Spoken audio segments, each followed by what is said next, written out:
Halo, Assalamualaikum warahmatullahi wabarakatuh. Kembali lagi bersama saya Asep Kurnia dengan NPM 2201106. Pada kesempatan ini saya akan coba menjelaskan materi mengenai perilaku kelompok dalam organisasi untuk memenuhi salah satu tugas mata kuliah kepemimpinan dan perilaku organisasi dengan dosen pengampu Bapak Asep Saiful Fala SEMM.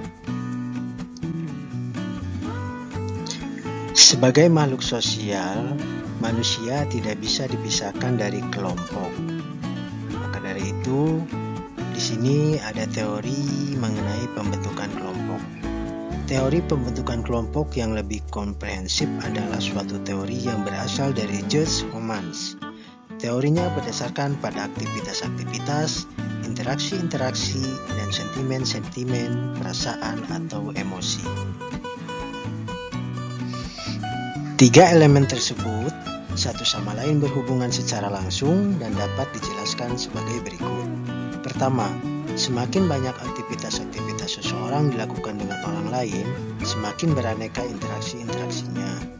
Kedua, semakin banyak interaksi-interaksi di antara orang-orang, maka semakin banyak kemungkinan aktivitas-aktivitas dan sentimen yang ditularkan pada orang lain. Dan yang terakhir, semakin banyak aktivitas dan sentimen yang ditularkan kepada orang lain dan semakin banyak sentimen seorang dipahami oleh orang lain, maka semakin banyak kemungkinan ditularkannya aktivitas dan interaksi-interaksi. Dan berikut merupakan 4 ciri utama kelompok. Yang pertama, common motive leading to group interaction, yaitu anggota suatu kelompok paling tidak harus mempunyai satu tujuan bersama. Yang kedua, members who are affected differently by their interaction, yaitu hubungan dalam suatu kelompok harus memberikan pengaruh pada setiap anggotanya.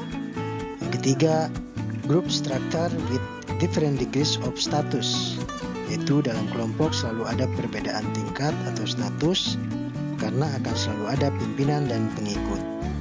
Yang terakhir, standar norm and values, yaitu karena kelompok terbentuk untuk mencapai tujuan bersama, maka biasanya pembentukan disertai tingkah laku dan sistem nilai bersama. Banyak terdapat beberapa bentuk kelompok, dan di bawah ini merupakan bentuk-bentuk kelompok menurut Toha. Yang pertama adalah kelompok primer. Kelompok primer adalah kelompok yang kecil ukurannya, tetapi tidak semua kelompok kecil adalah primer. Contoh dari kelompok primer ini adalah keluarga dan kelompok kolega. Yang kedua adalah kelompok formal. Kelompok formal adalah suatu kelompok yang sengaja dibentuk untuk melaksanakan suatu tugas tertentu. Dan yang ketiga adalah kelompok informal. Adapun kelompok informal adalah suatu kelompok yang tumbuh dari proses interaksi, daya tarik, dan kebutuhan-kebutuhan seseorang.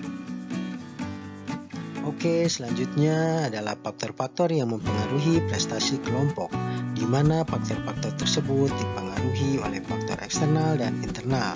Untuk faktor eksternal, yaitu dipengaruhi oleh strategi organisasi, struktur wewenang, peraturan, sumber-sumber organisasi, proses seleksi, penilaian prestasi dan sistem imbalan, budaya organisasi, serta lingkungan fisik. Sedangkan untuk faktor internal, yaitu dipengaruhi oleh kemampuan dan karakteristik kepribadian. Baiklah, demikian materi mengenai perilaku kelompok dalam organisasi. Semoga bermanfaat dan kurang lebihnya mohon maaf. Wabillahi taufiq wal hidayah. Wassalamualaikum warahmatullahi wabarakatuh.